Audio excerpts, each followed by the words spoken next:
Al Amine Lo di secrétaire général gouvernement bi démb dafa am lu mu wax fële ca RTS ci wàllum salaire yi tey mu am ay journal yoo xamante si ne titre nañ ci mu am aussi ay nit yu toog ci média yi di commenter wax jooju nga xam ne Al Amine Lo wax na ko waaye mu mel ne dañoo soppi ay waxam dugal ci loo xamante si ne Al Amine Lo waxu ko li ñuy njëkk a def mooy dañ leen di dégtal kaddu yi nga xam ne Al Amine Lo wax na ko ndaxte ñoom li ñuy commenter ak li nga xam ne moom la journal bi bind ci kaddu yi Al Amine Lo yi la ko jëlee kon dañ leen di bàyyi ngeen déggal seen bopp kaddu yi Al Amine Lo wax laataa ñuy ciy joxe ñun suñu gis-gis. Il faut également, et ça, il ne faut pas que ça soit un tabou. Les gens se plaignent parfois de salaires élevés dans les agences, dans certaines directions générales, etc. Le Premier ministre en parle. Il faut un rebasing salarial. Ça, c'est du côté de la dépense. Du côté de la les salaires vont diminuer quelque part. Ce que je veux dire, il faut un rebasing salarial. Ça veut dire quoi? Ça veut simplement dire qu'il faut que ceux qui ont des salaires élevés fassent un effort. Temporaire ou définitif, les autorités feront. Mais ce qui est clair, c'est qu'on ne va pas toucher aux petits salaires. Ça, c'est pas possible. ñu mayaat leen ko ngeen dégluwaat ko bu baax. Il faut également, et ça, il ne faut pas que ça soit un tabou. Les gens se plaignent parfois de salaires élevés dans les agences, dans certaines directions générales, etc. Le Premier ministre en parle. Il faut un rebasing salarial. Ça, c'est du côté de la dépense. Du côté de la les salaires vont diminuer quelque part. Ce que je veux dire, il faut un rebasing salarial. Ça veut dire quoi? Ça veut simplement dire qu'il faut que ceux qui ont des salaires élevés fassent un effort. Temporaire ou définitif, les autorités feront. Mais ce qui est clair, c'est qu'on ne va pas toucher aux petits salaires. Ça, c'est pas possible. defe naa ne wax ji leer na nañ Al Amine Lo li mu wax moo di ne il faut que ñi nga xamante si ne ñoo diriger yenn poste yi salaire yu mag yi ñu am ñu xool nan lañ koy wàññee mu boo dolli ci wax ne loolu sax premier ministre wax na ko dellu waxit ne loolu sax yenn ci sénégalais yi dañu koy jooytu kon loolu il faut que ñu def ko pour que jafe-jafe yi nga xam ne état bi moo ngi koy dund ci wàllum xaalis jamono yi loolu man koo dimbali mu yeggalee ci ay waxam daanee la ko ne duñu laal ñi nga xamante ne ay salaire yu ndaw la ñu yor kon loolu defe naa ne leer na nañ li mu wax mooy ñi nga xamante si ne dañoo yor ay salaire yu mag loolu ñëpp xam nañ ko yenn DG yi fi am ay salaire yu mag yenn bu dee ministre yi bu dee laneen ñoo xamante si ne ci état bi la ñuy liggéey te salaire ya ñu yor gis nañu ne dafa ëpp ñu xool loola nu ñu ko wàññee mu ne loola nag mën nañoo xool ndax wàññi bi day doon lu définitif maanaam dañ koy def ab loi boo xamante si ne kenn duutul rombati li nga xam ne moom la ñuy joxe comme ne lii moom la ñuy fay DG bi kenn duutu ko rombati comme DG bu doon fayeeku 5 millions ñu wàññi ko par exemple ba 3 millions ne léegi bépp DG boo xamante si ne ñëwati nga fa képp ku fa ñëwati 3 millions yi mënoo ko weesu wala soit ñoo ne dañuy waxtaan comme dañoo nekk ci ay difficulté ñu xool ñi doon am exemple lay joxe 5 millions ñu xool nan lañ ci wàññee 2 millions ñuy fayeeku par 3 millions waaye loola dañ naan leen feeg at bii wala feeg ñaari at 3 millions lañ leen di fay bu ñu génnee ci difficulté yi réew mi nekk ñu yokkalaat leen loolu la wax kon defe naa ne li mu wax leer na nañ yenn manipulation yi ci am di wax naan yenn travailleurs yi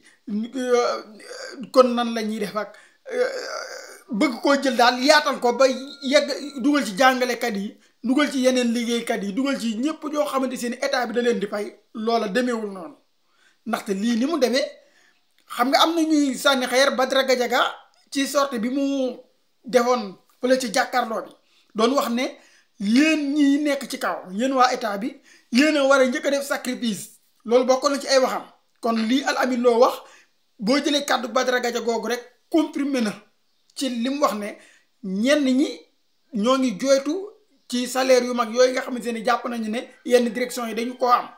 léegi ñu xool salaire yooyu nu ñu koy wàññee avantage yi aussi nu ñu koy wàññee loolu kon bu état bi jëmee ci di dox jëm foofa képp koo xamante ne yaa ngi doon jooy ne état bi li ñuy woote ñoo ci war a jiitu état bi bëgg a taxaw ci loola boo taxawee ne da ngay jooy am naa peex nga ndaxte la nga doon wax démb kon gëmoo ko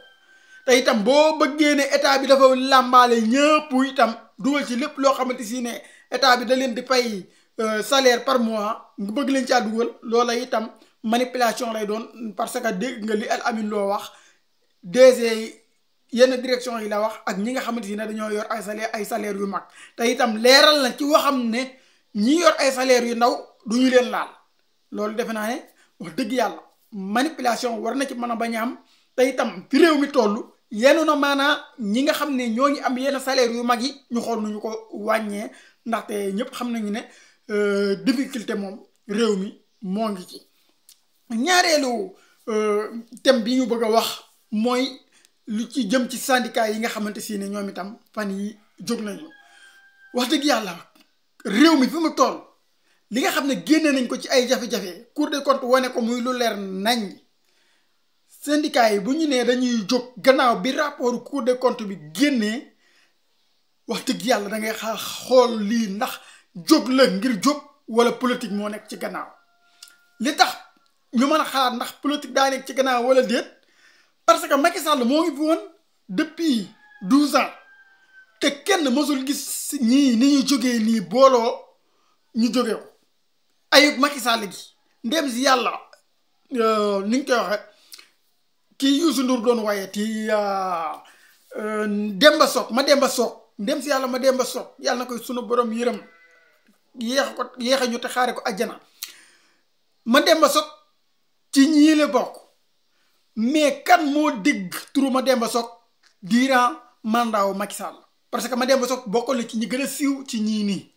kan moo ko ci mas a dégg jógug ma Demba Sock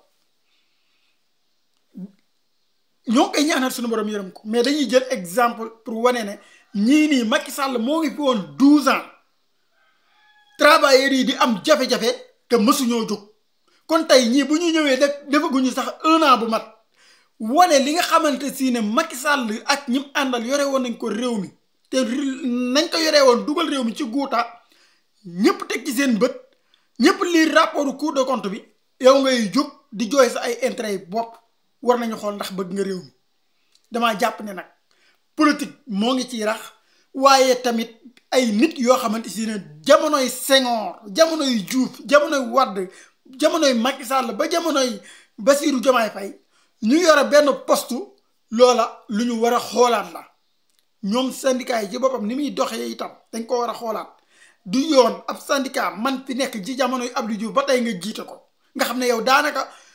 yàlla na yeex waaye faatu rek moo lay tàqalee poste bi loola itam lu ñu war a xoolaat la ndaxte li tax mu jar a xoolaat moo di ne yow mën ngaa am ay avantages yoo xamante si ne Abdou Diouf doon na la ko defal Abdoulaye Wade ñëw peut-être ngay sam avantage yooyu Abdou Diouf doon la defal parce que am ngeen relation tax nga jóg ne da ngay xeexal travailleurs yi fekk xeexaloo travailleurs yi mais sa intérêt bopp ngay xeex mën ngaa am ay relation ak Macky Sall am lu mu leen doon defal ci suuf peut-être kenn yëgul tey ñii ñëw avantage yooyu jotatoo ko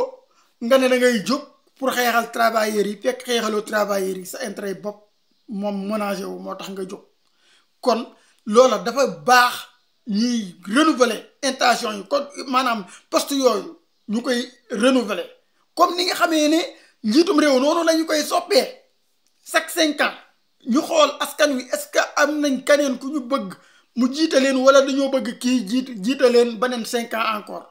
noonu la war a amee ci syndicat yi mu nekk ab loi boo xamante ne dañ koy wote ci assemblée nationale que ne syndicat mënoo koo jiite lu ëpp fukki at